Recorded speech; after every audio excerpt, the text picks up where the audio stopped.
সকল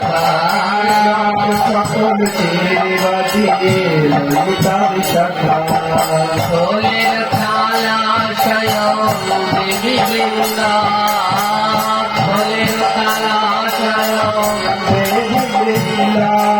শোনা শোনা সর্বদান বলে তোমার সর্বদান বলে কেমন হইল এই শিখরের জন্য, কেমন হয়ে জন্য। এই খোলের ভিতরে কে আছে আগে তাই বলছে। শ্রীমতী হইল বামা গাড়ি না শ্যামরা। এই খোলের দুটো দিক আছে, একটা ডান আর একটা। হ্যাঁ, যদি খোলটাকে দেখেন ভাই, তুমি যে খোলটা বাজাও ওর বা দিকটা দেখো, বড় দিকটা। হ্যাঁ, বড় দিকটা আমার কিছু ঘুরাতে। হ্যাঁ, দেখুন বড় দিকটার রং কেমন, রাধারানীর গায়ের মতো গোল রংটার দিকে থাকে। ওইটা এমনি হয়নি, ওটাকে যে বলা হয় ওটাকে বলে গা। হ্যাঁ, ওটা হচ্ছে কার গায়ের রঙের মতো, সবাই দেখুন রাধারানীর গায়ের রঙের মতো বাম দিকটা। আর ডান দিকটা ঘুরাও, ডান দিকের গোলটা দেখুন, ওটা হচ্ছে কৃষ্ণের গায়ের মতো। হ্যাঁ, কালো রং, সবাই দেখুন কালো। দেখেছেন দুটো পাশ কি দুই রঙের। পারলে বেটারা একরকমই তো দিয়ে রাখতে পারতো কিনা, কিন্তু এখন অনেকেই জানে না এগুলো সব আলাদা আলাদা তত্ত্ব আছে। তো বলছে শ্রীমতী হইল বামা গাড়ি না শ্যামরায়। খোলের বাম দিকে থাকে রাধা আর ডান দিকে থাকে কৃষ্ণ। যোগমায়া হইল পিতা কত শোভা পায়। দুইজন তো দুই পাশে রাধা কৃষ্ণের মিলন ঘটাতো বৃন্দাবনে একজন আছে, তার নাম জানেন? যোগমায়া।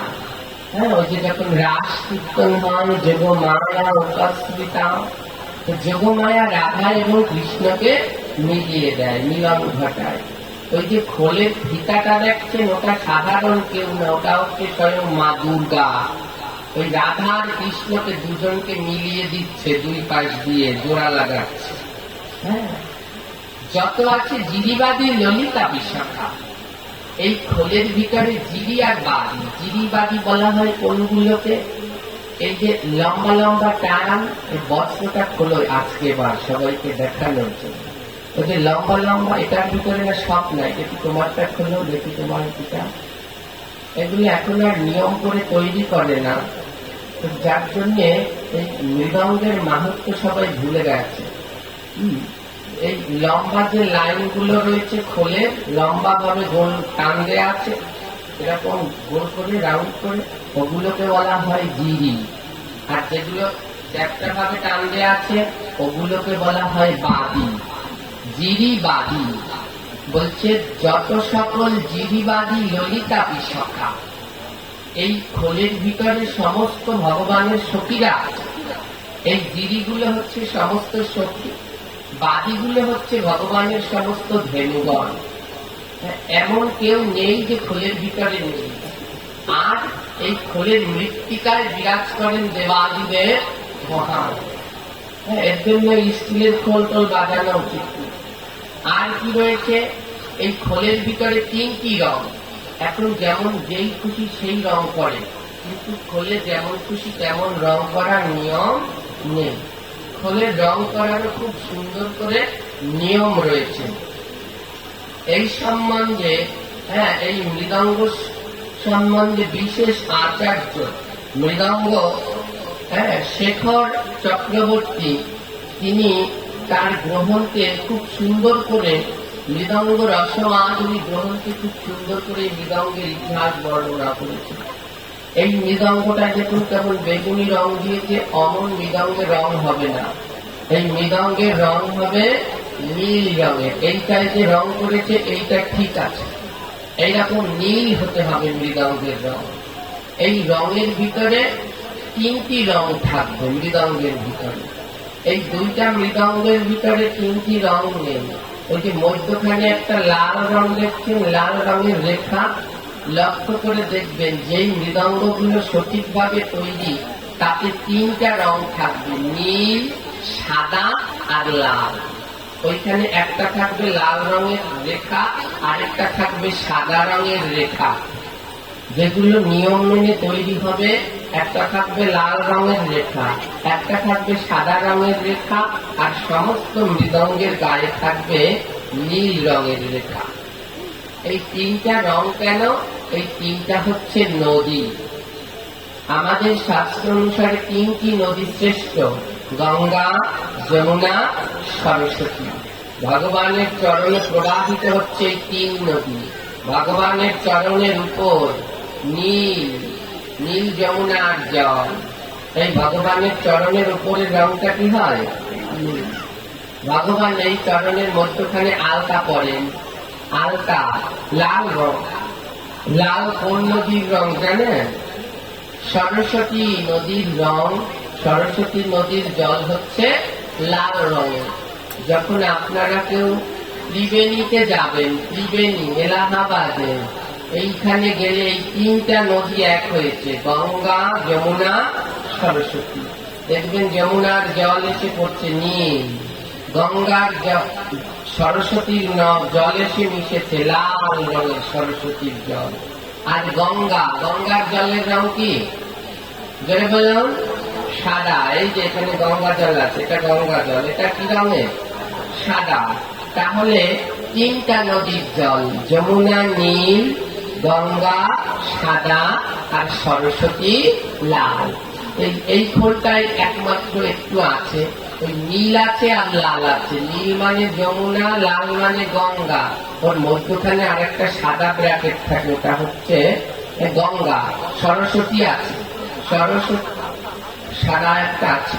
হ্যাঁ, ওরকম থাকবে। যদি নিয়ম করে বানায় তো ওরকম ভাবে দিতে হবে। তিনটা নদী আছে এই মৃদঙ্গের ভিতরে, গঙ্গা, যমুনা, সরস্বতী। প্রতিদিন যদি মৃদঙ্গে মাথাটা নত করো, গঙ্গা, যমুনা, সরস্বতীতে স্নান করা হয়ে যায়। বাড়িতে বসেই প্রতিদিন গঙ্গা, যমুনা, সরস্বতীতে স্নান করা যায় যদি মৃদঙ্গে মাথা নত করে প্রণাম করো। এই মৃদঙ্গ অপূর্ব মাহাত্ম্য। হ্যাঁ, তো এই মৃদঙ্গ একটা ফলের মতো। কি ফল মনে আছে? যেটা বলুন, হরতকি। এই মৃদঙ্গটা কিসের মতো দেখতে? হরতকির মতো। হরতকি বড়, আর এটা হচ্ছে মৃদঙ্গ বড়, হরতকি ছোট। হ্যাঁ, হরতকির এক পাশ চিকন, এক পাশ মোটা, মধ্যখানে পেটটা উঁচু। মৃদঙ্গটাও ঠিক একই রকম হরতকির মতো। এই মৃদঙ্গকে পুরাকালে একটা অসুর ছিল। এই অসুরের নাম ছিল মেধাসুর। হ্যাঁ, মেধাসুর বলে পুরাকালে এক অসুর ছিল। এই মেধাসুরের ভাইয়ের নাম হচ্ছে মেঘাসুর। আর এই মেঘাসুর আর মেধাসুর, এদের বাবার নাম হচ্ছে রিক্তাসুর, মার নাম জগতী। তো রিক্তাসুর, তার মনের ভিতরে অসুর স্বভাব। বড় ভাই মেঘাসুর, তার মনের ভিতরে অসুর স্বভাব। কিন্তু মেঘাসুর, এই মেঘাসুর হলো পরম কৃষ্ণ ভক্ত। সে গোবিন্দ ছাড়া আর কিছু বোঝে না। অসুর কুলে জন্ম নিয়েছে, কিন্তু গোবিন্দ ছাড়া আর কিছু বোঝে না। তোমার জন্ম হোক যথা তথা, কর্ম হোক ভালো। অসুর কুলেও জন্ম নিয়ে ভগবানকে পাওয়া যায়। অসুর কুলে জন্ম নিয়ে গোবিন্দকে লাভ করেছিল প্রহ্লাদ। রাক্ষস কুলে জন্ম নিয়ে ভগবানকে লাভ করেছিল রাবণ। বানর কুলে জন্ম নিয়ে ভগবানকে লাভ করেছিল হনুমান। পক্ষী কুলে জন্ম নিয়ে ভগবানকে লাভ করেছিল জটায়ু। হ্যাঁ, তো এরকম ভাবে যেই কুলেই জন্ম নাও না কেন, যদি ডাকার মতো তাকে ডাকতে পারো, অবশ্যই ভগবানকে লাভ করতে পারো। অসুর কুলে জন্ম নিয়েছে মেধাসুর। তার জন্ম অসুর, কিন্তু মনের ভিতরে তার কৃষ্ণ ভাবনা। কৃষ্ণ ছাড়া এই মেধাসুর আর কিছু বোঝে না। মেধাসুর সব সময় নারায়ণের নাম, নারায়ণের গান, নারায়ণের আরাধনা করেন। তো সদা সদা সর্বদা তার মুখে শুধু শ্রী নারায়ণের নাম, শ্রী হরির নাম। হ্যাঁ, সকালবেলা ঘুম থেকে উঠেই সে সর্বপ্রথম শ্রী নারায়ণকে প্রণাম করে। প্রণাম লহ নারায়ণ নারায়ণ, প্রণাম লহ নারায়ণ। আমার প্রণাম লহ নারায়ণ নারায়ণ, প্রণাম লহো নারায়ণ। আমার প্রণাম লহ নারায়ণ নারায়ণ, প্রণাম লহ নারায়ণ। আমার প্রণাম লহ নারায়ণ নারায়ণ, প্রণাম লহো নারায়ণ। তুমি ব্রহ্মা তুমি বিষ্ণু তুমি মহেশ্বর, তোমারি মাঝে বিরাজিতে বিশ্ব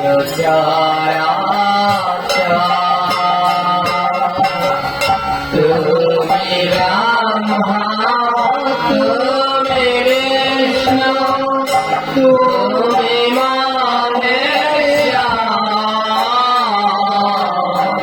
তোমারি মাঝে বিরাজিতে বিশ্ব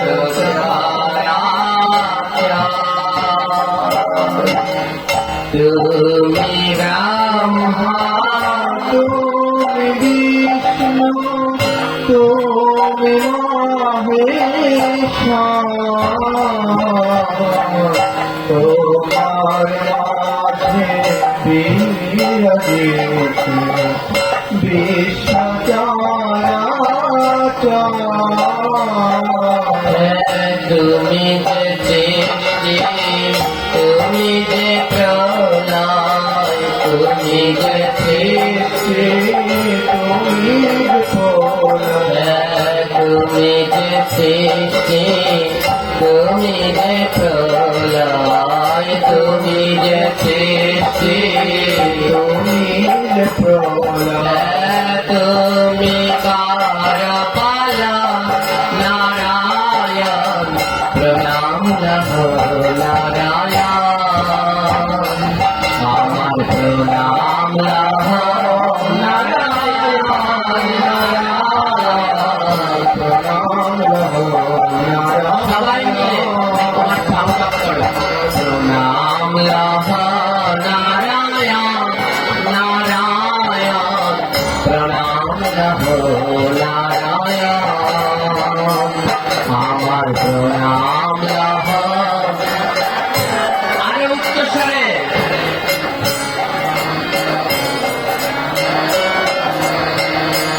আমার প্রণাম লহো নারায়ণ নারায়ণ, প্রণাম লহো নারায়ণ। আমার প্রণাম লহো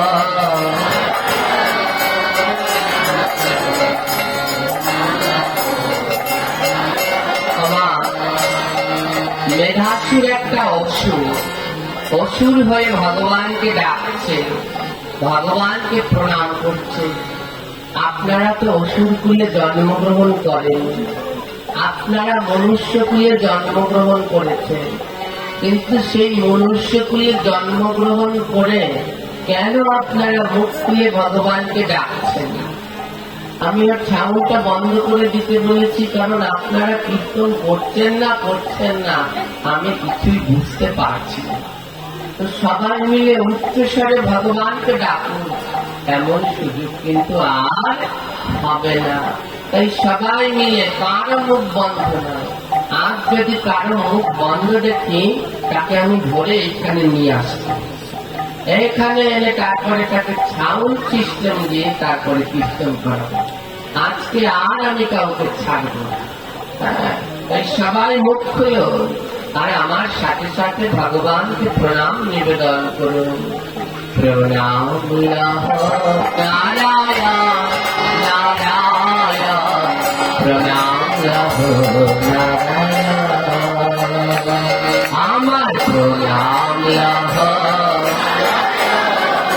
আর উচ্চস্বরে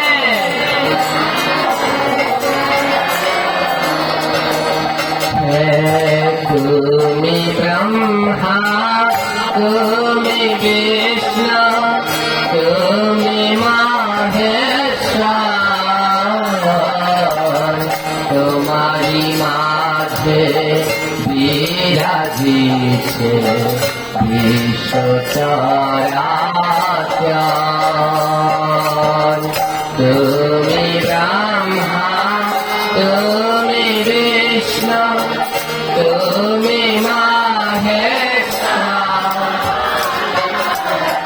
তোমারি মাঝে বিরাজিছে বিশ্ব।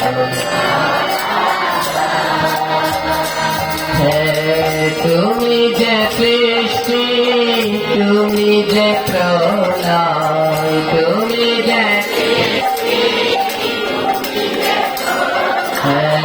তুমি যে সৃষ্টি তুমি যে প্রলয়, তুমি যে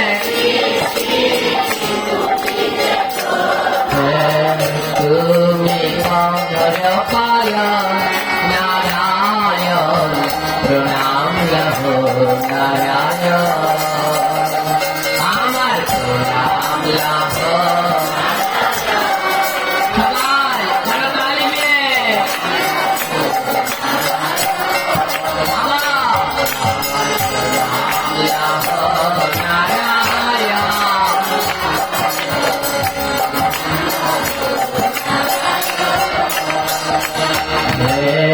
যুগে যুগে অবতার হয়ে এসেছ, আধর্ম নাশ করে ধর্ম রেখেছ। যুগে যুগে অবতার আধর্ম নাশ করে, যুগে যুগে অবতার হয়ে এসেছ, আধর্ম নাশ করে ধর্ম রেখেছ। যুগে যুগে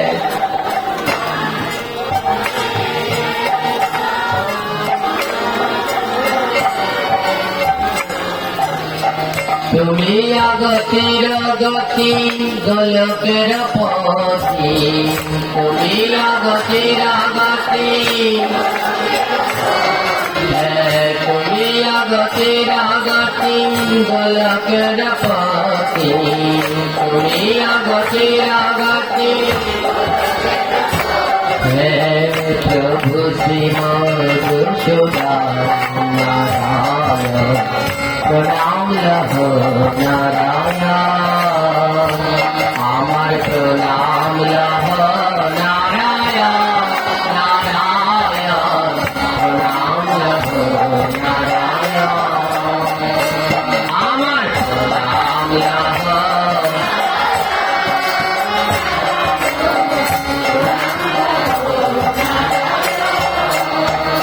আমার প্রণাম লহো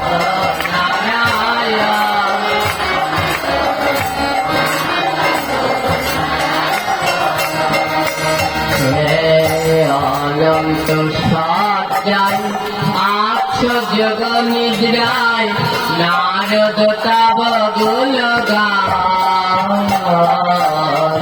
অনন্ত সজ্জায় আছো জগ নিদ্রায়, নারদ তব গুণগান।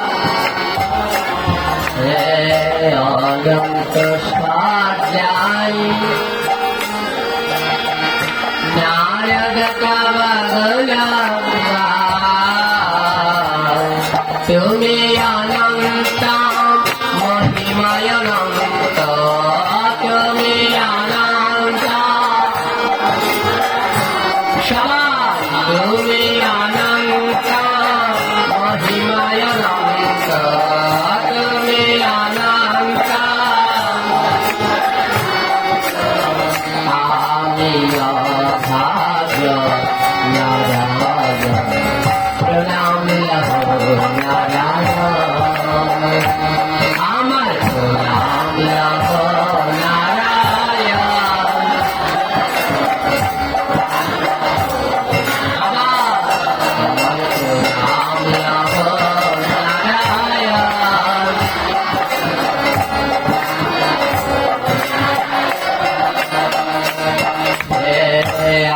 আমি পাপী অপরাধী তোমার সেবা নাহি জানি আমি পাপী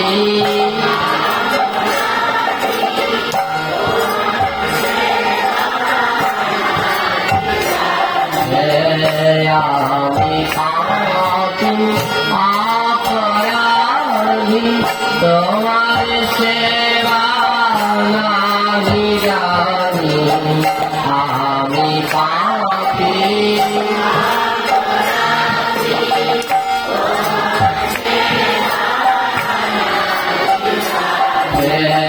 তুমি দয়াময় করুণাধারী তুমি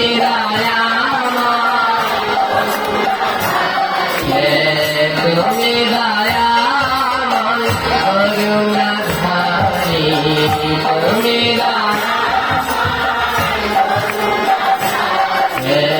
তোমার চরণে প্রণাম করি প্রণাম নারায়ণ নারায়ণ প্রণাম নারায়ণ আমার প্রণাম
আজ মেধাসুর অসুর কিন্তু ভগবানের নাম পে অনন্ত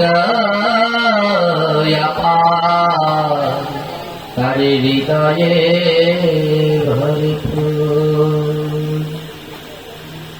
ভগবানের নাম ছাড়া মেধাসুর কিচ্ছু বোঝে না। মেধাসুরের ভাই মেঘাসুর সে রওনা দিয়েছে ভগবান কৃষ্ণের সাথে যুদ্ধ করবে। আমার এই জগতে কেউ ভগবান কৃষ্ণের সাথে যুদ্ধ করে পারবে? আর যারা যুদ্ধ করতে যায় তারা বোকা ছাড়া আর কিছু? এখন কি কেউ ভগবান কৃষ্ণের সাথে যুদ্ধ করে না? করে না? হ্যাঁ, এখনো ভগবানের সাথে অসুররা যুদ্ধ করে। দেখেন না, মাঝে মধ্যে ভগবানের হাত পা বিগ্রহ ভেঙে দিয়ে যায়। এই যারা ভেঙে দিয়ে যায় এরা কারা? এরাই অসুর।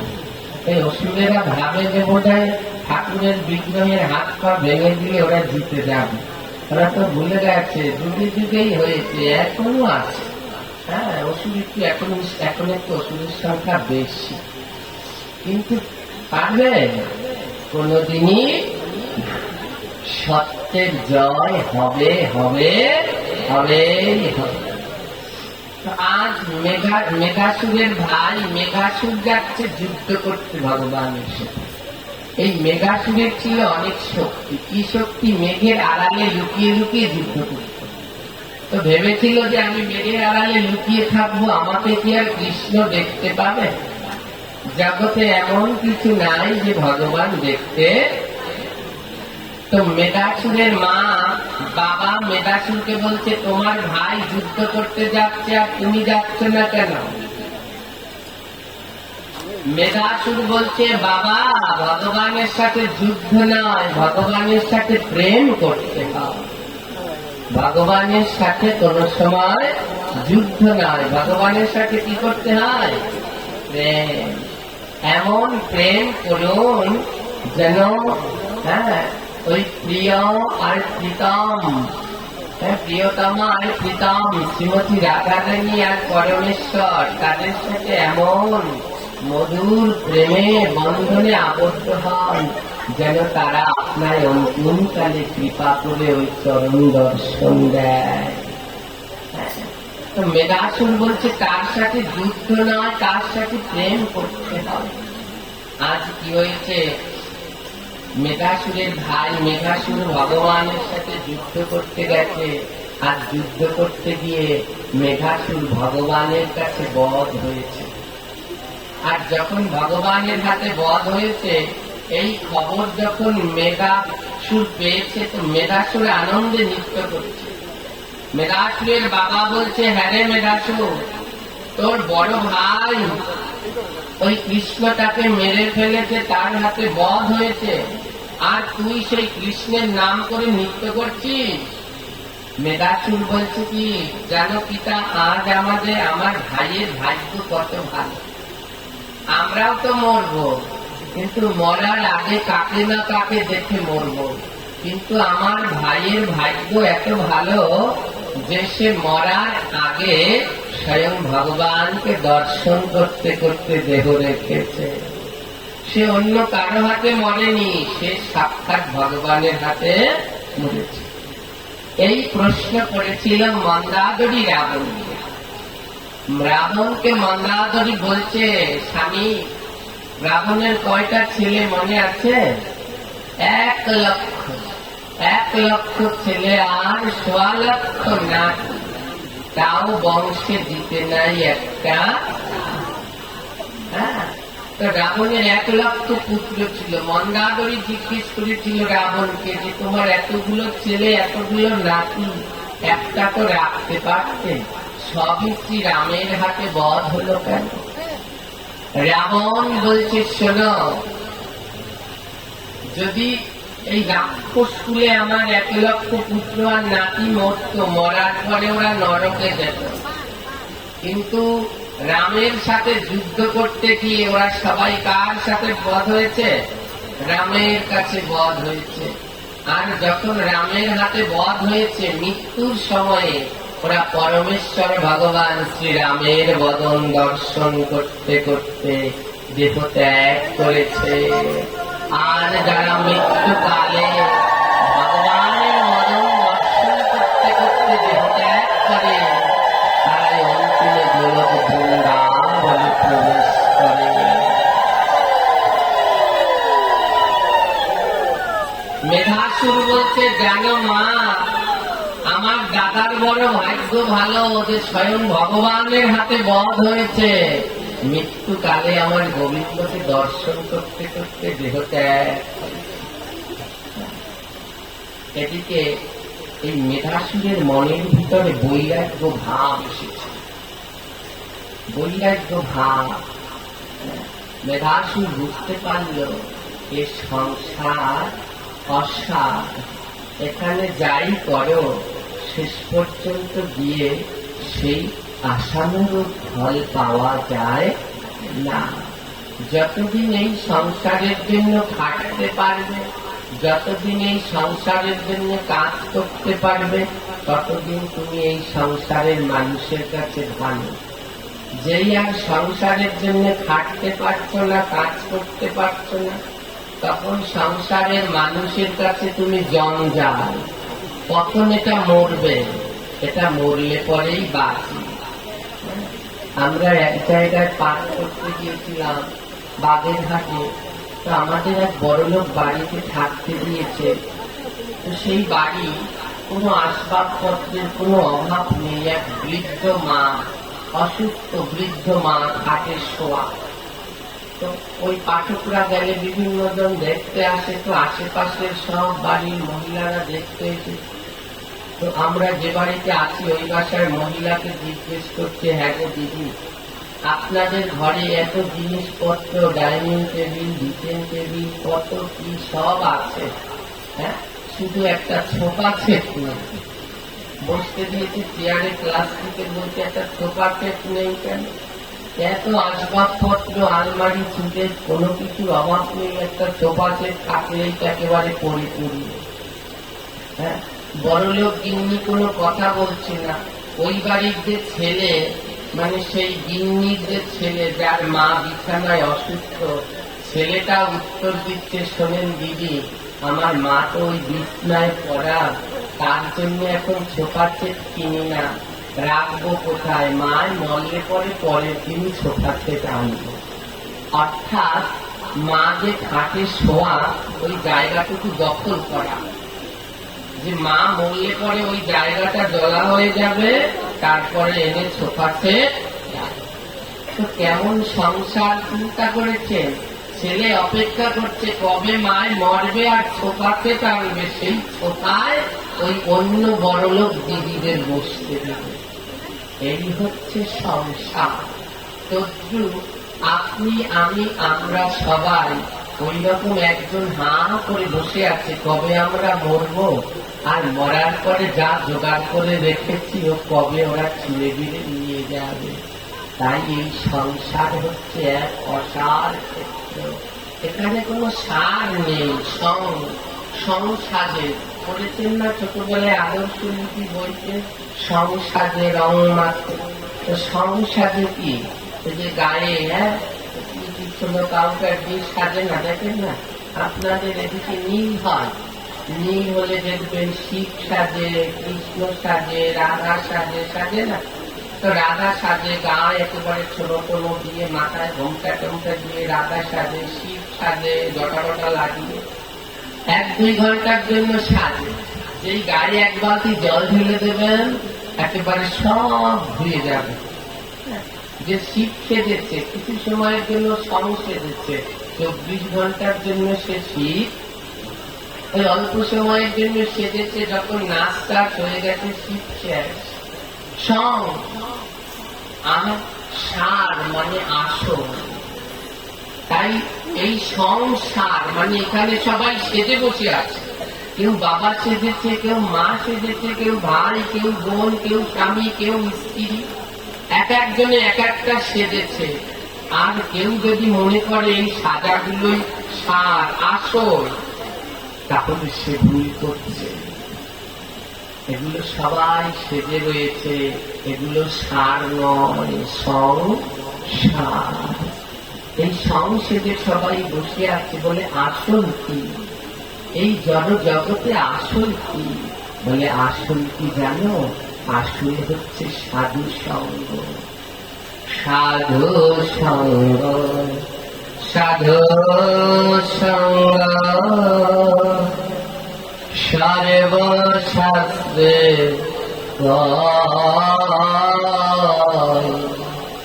লব মাত্র সাধুর সঙ্গে সর্বসিদ্ধি হয়। তাই ধর রে ধর রে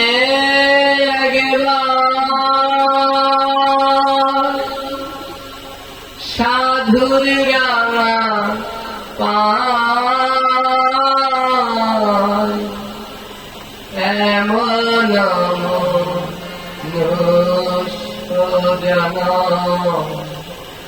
আর না বুঝি হয়, এমন মনুষ্য জন আর না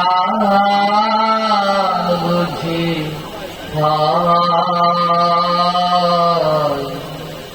ধর রে দেবা ভক্তের রাঙা পায়, ধর রে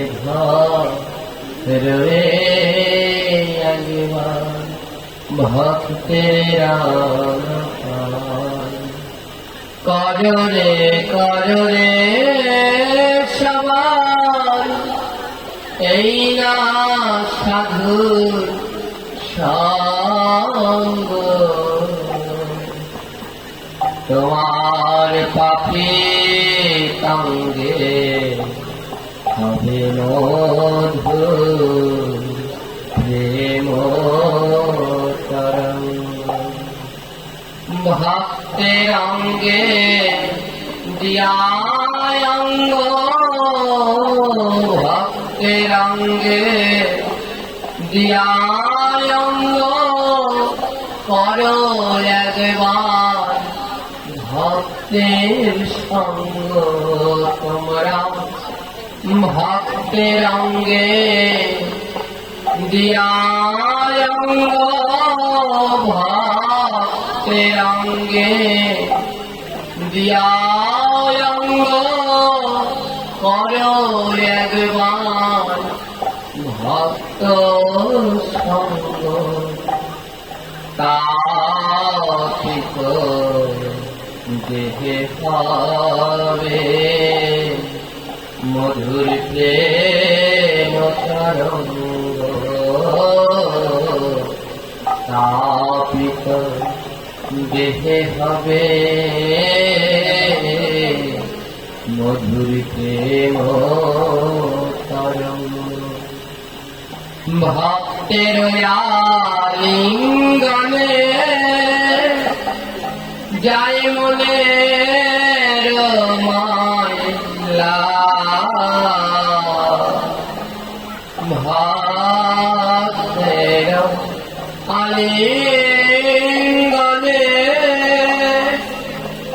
যায় মনে মাইলা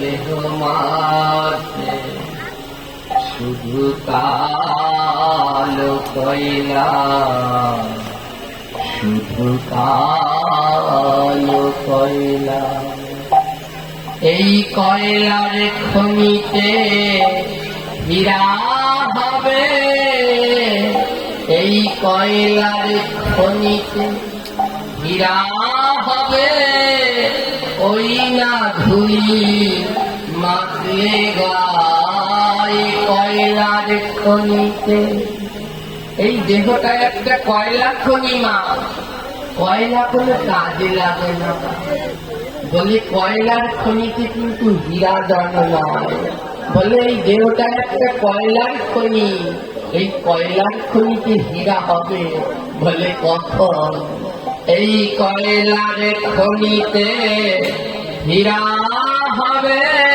কয়লার খনিতে হীরা হবে ভক্তের ধুলা মাখলে গায়ে কয়লার খনিতে হীরা হবে ভক্তের ধুলা মাখলে গায়ে দুর্লভে মানব জনম যায় রে চলে যা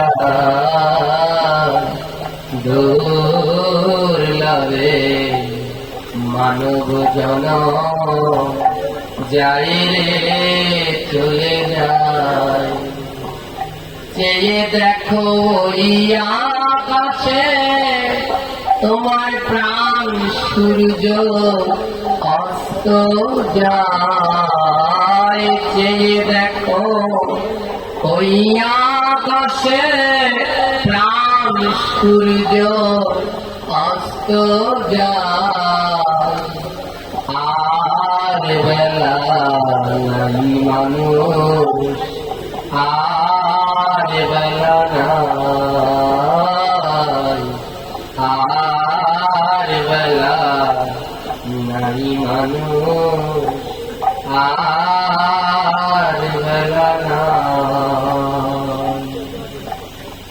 হরিবল আজ মেধাসুরের মনের ভিতরে ভাবনা হয়েছে এই সংসারের মায়ায় ডুবে থাকলে আমার আর গোবিন্দ দর্শন হবে না তাই মেধাসুর তার মাতা পিতার কাছে অনুমতি আনতে গিয়েছে হে মাতা পিতা আমায় অনুমতি দিন কি অনুমতি আমি কৃষ্ণ ভজনের জন্য বনে গমন করব এই কোলাহলে বসে গোবিন্দ ভজন হয় না এখানে শুধু জরা সরা রোগ ব্যাধি তাই এই সমস্ত কিছু থেকে মুক্তি নিয়ে আমি নিরিবিলিতে ওই বনের ভিতরে বসে আমার প্রভুকে ডাকবো। মেধাসুরের পিতার মনে ছিল বড় কুটিল স্বভাব, কৃষ্ণ বিমুখ। বৃত্তাসুর বলছে, শোনো মেধাসুর, তুমি বনে গিয়ে কৃষ্ণ ভজন করবে, এ তো খুব ভালো কথা, কিন্তু বনে যাওয়ার আগে পিতার পায়ে অঞ্জলি দিয়ে যাও। মেধাসুর জানে না তার বাবার মনের ভিতরে কি কুটিল স্বভাব। মেধাসুরের বাবা সে ভগবান কৃষ্ণকে সহ্য করতে পারে না। ছেলেকে মিষ্টি করে বলছে, যা বাবা, কৃষ্ণ ভজন করতে যাবি, সে তো ভালো। এই কথা শুনে মেধাসুরের হৃদয় জুড়িয়ে গেছে, আমার বাবা যাকে এতবার বললাম আসো কৃষ্ণ ভজন করি, করতে চায় না, আজ আমার বাবাও কেমন কৃষ্ণ ভক্ত হয়ে গেছে। মেধাসুরের বাবা বলছে, যা বনে কি কৃষ্ণ ভজন করে তো ভালো, কিন্তু শোন বাবা, যাওয়ার আগে আমার পায়ে অঞ্জলি দিয়ে যা। মেধাসুর বলে, এ তো উত্তম কথা, গোবিন্দ ভজন করতে যাব আর পিতার পায়ে অঞ্জলি না দিয়ে যাব, এ কি হয়? ও পিতা, দাঁড়াও দাঁড়াও, আমি ফুল নিয়ে আসছি। মেধাসুর বন থেকে ফুল কুড়িয়ে নিয়ে আসলো, ফুল দিয়ে অঞ্জলি দেবে।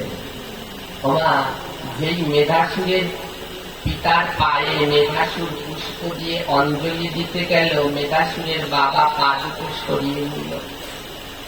মেধাসুরের বাবা বলে, শোন মেধাসুর, আমি ফুলের অঞ্জলি নেব না। মেধাসুর বলে, বাবা ফুল ছাড়া কি দিয়ে অঞ্জলি দেয়? বলে, গাছের ফুল নেব না। তাহলে কিসের ফুল নেবে? মেধাসুরের বাবা বলে, আগে প্রতিজ্ঞা কর, আগে প্রতিজ্ঞা কর কৃষ্ণের নামে যে তোর বাবা যে ফুল তোকে আনতে আদেশ দিবে তুই সেই ফুল আনবি। মেধাসুরের সরল মন গোবিন্দের নাম নিয়ে প্রতিজ্ঞা করলেন, বেশ, আজ তুমি যেই ফুল তোমার পায়ে দিতে বলবে আমি সেই ফুল দেব। মেধাসুরের বাবা বলছে, শোন, প্রত্যেকটি মানুষের হাতে দুটি করে ফুল আছে মা, আমরা হাত এমন করে ফুল দেখাই, হস্ত। মেধাসুরের বাবা বলছে, যা, এই জগতে যারা যারা কৃষ্ণ নাম করে সবার হাতগুলো কেটে নিলাম, আর সবার হাত কেটে আমার পায়ে সেই কাটা হাত দিয়ে অঞ্জলি দিবি। কেমন দুষ্টু দেখেছেন? বলে, যত কৃষ্ণ ভক্ত তাদের হাত কেটে নিয়ে আসতে হবে। বলে, হাত কাটবে কেন? বলে, কৃষ্ণ ভক্তদের যদি হাত না থাকে তাহলে ওরা ভগবানের সেবা দিতে পারবে না। আর ভগবান তো নিজে রান্না করে খায় না, ভক্ত রান্না করে দেয়, ভগবান সেই প্রসাদই গ্রহণ করে। মেধাসুরের পিতা এমন দুষ্টু, বলছে সব কৃষ্ণ ভক্তের হাত কেটে নিয়ে আসো, তাহলে ওই দেবতারা সব দুর্বল হয়ে যাবে। আর মেধাসুরের পিতা ঋত্তাসুর বলছে, দেবতারা দুর্বল হয়ে গেলে আমি স্বর্গরাজ্য দখল করব। তাই ছেলেকে বলছে, শোনো, এই পিতার ঋণ শোধ করো, যাও সব কৃষ্ণ ভক্তের হাত কেটে এনে আমার পায়ে এই ফুলের মতো অঞ্জলি দাও। মেধাসুরের দুই নয়নে জল ভরছে, কারণ যারা ভক্ত তারা কোনো ভক্তের গায়ে আঘাত করতে পারে না, কোন জীবকেই তারা আঘাত করে না, একটা পিঁপড়া মশাও তারা মারে না যারা প্রকৃত ভক্ত। আর তারা কি করে অন্যের হাত কাটবে? মেধাসুর বলে, পিতা, আমি কিছুতেই এই কাজ করতে পারবো না, আমি কোন কৃষ্ণ ভক্তের গায়ে আঘাত করতে পারবো না। মেধাসুরের পিতা বলছে, তাহলে তুমি বনে গিয়ে ভজন করার উপযুক্ত নও। মেধাসুরের পিতা বলছে, শোনো, পরশুরাম তার পিতা যমদগ্নি পরশুরামকে বলেছিল, যাও মাতা রেণুকার মাথা কেটে ফেলো। পিতৃ আদেশে পরশুরাম নিজের মায়ের মাথা কেটে ফেলেছিল। যে পিতার আদেশ লঙ্ঘন করে তাকে বলে কুলাঙ্গা। পিতা যদি খারাপও আদেশ করে তাও তোমার পালন করতে হবে।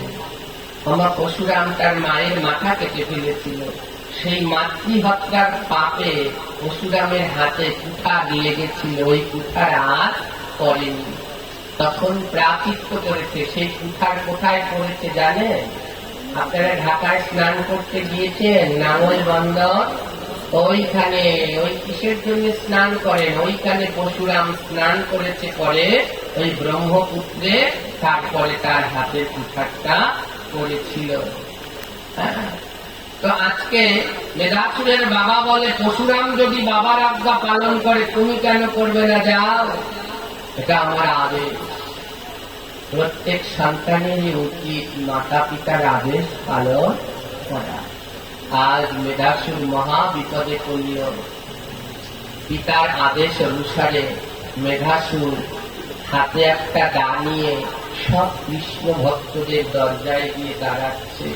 আর মেধাসুরকে সব কৃষ্ণ ভক্তরা ভালোবাসে।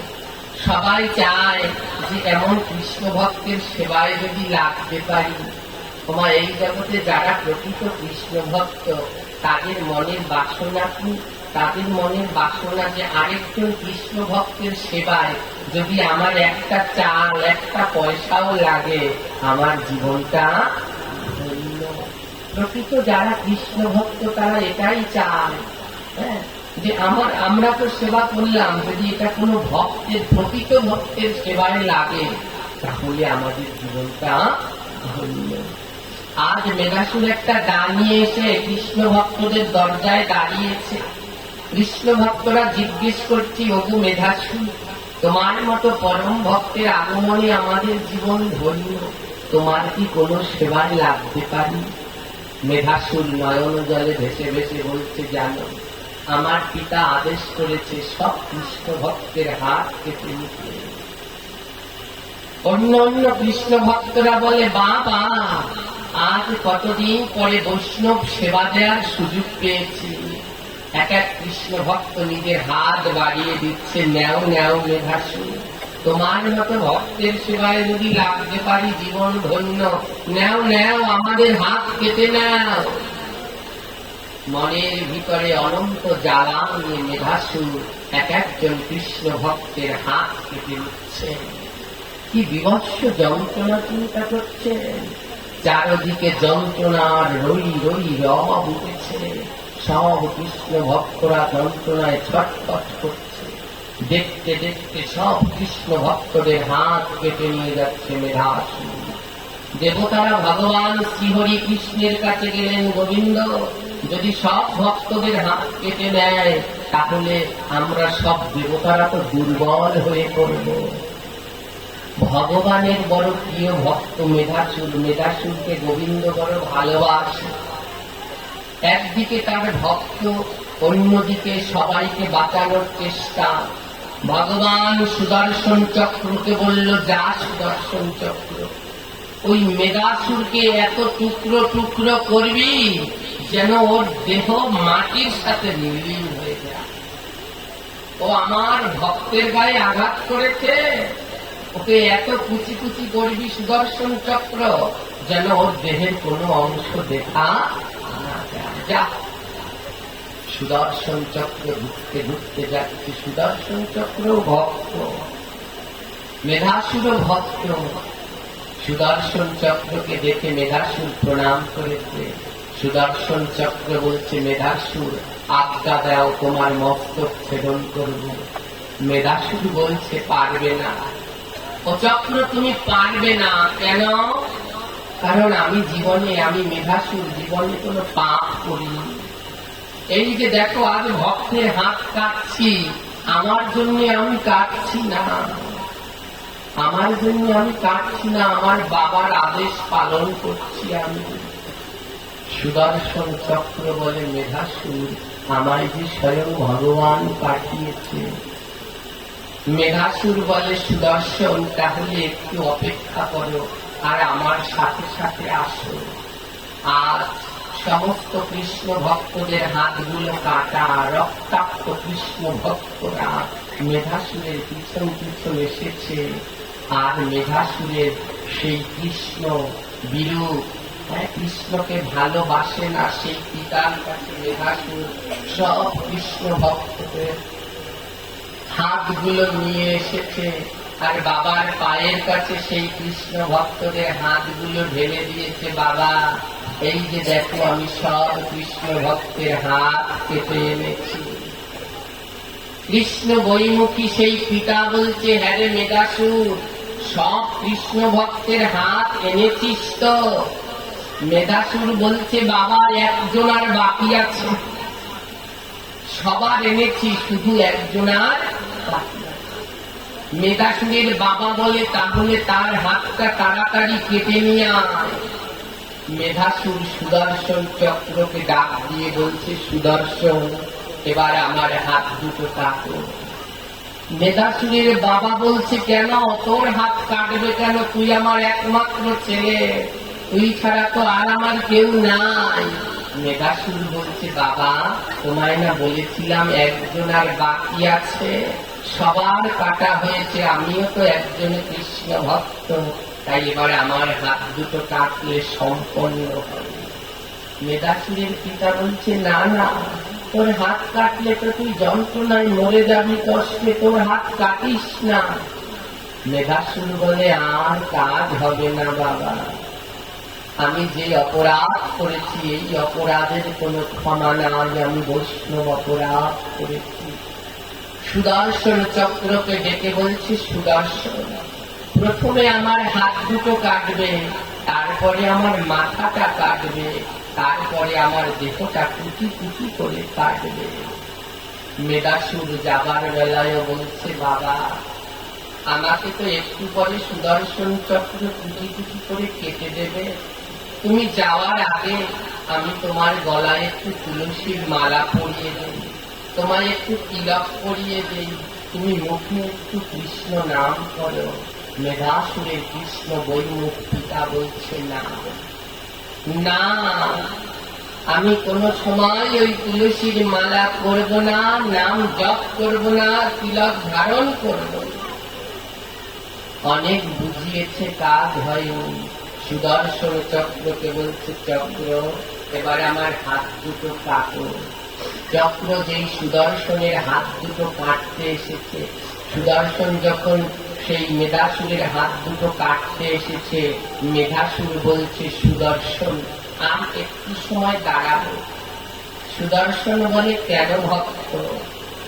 মেধাসুর বলে, জানো সুদর্শন, এই হাত দুটো দিয়েছে স্বয়ং গোবিন্দ। কেন দিয়েছে জানো? এই হাত দুটো দিয়েছে ভক্তকে প্রণাম করতে, ভক্তের চরণ ধুলা গ্রহণ করতে। একটু পরে তো আমার হাত দুটো কেটে দেবে, আর তো হাত পাবো না, তাই হাত দুটো কাটার আগে আমি সব কৃষ্ণ ভক্তের চরণ ধুলা একটু মেখে নেই। মেধাসুর সব কৃষ্ণ ভক্তের কাছে দিয়ে বলছে, বলে, দাও দাও ভক্ত চরণ ধুলে, ভক্ত চরণ ধুলে, বলে দাও দাও ভক্ত চরণ ধুলে, দাও দাও ভক্ত চরণ ধুলে, আমি অঙ্গে মাগব সঙ্গে রাখব, দাও দাও ভক্ত চরণ ধুলে, অঙ্গে রাগব সঙ্গে রাগব, দাও দাও ভক্তে চরণ ধুলে, ধুলায়া কোথায় পাব, এমন ধুলায় আমার কোথায় পাব,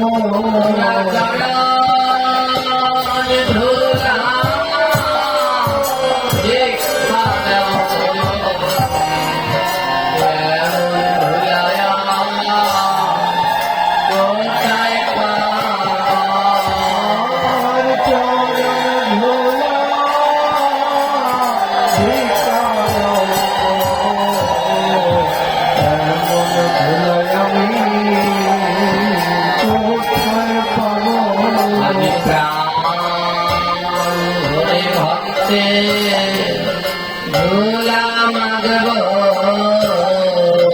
প্রাণ ভরে ভক্তে ধুলা আমি এই ধুলায় আর কবে পাবো? প্রাণ ভরে ভক্তে ধুলা মাগব তুমি এই ধুলায়ার তবে পাবো প্রাণ ভরে ভক্তে ধুলায় ভগবান এই হাত দুটো দিয়েছে ভক্তের চরণ ধুলা মাগবার জন্য। আজ 3 দিন বেশি হরি কথায় আজ তার অন্তিম দিন। এই ভক্তের ধুলায় আর কবে পাবে? তাই আজ প্রাণ ভরে ভক্তের ধুলা মেখে যায়। যেই দিন এই দেহটা এই অন্তিম ঠিকানায় শ্মশান ঘাটে নিয়ে আসবে, সেই দিন অনেক ভক্ত আপনার দেখতে আসবে।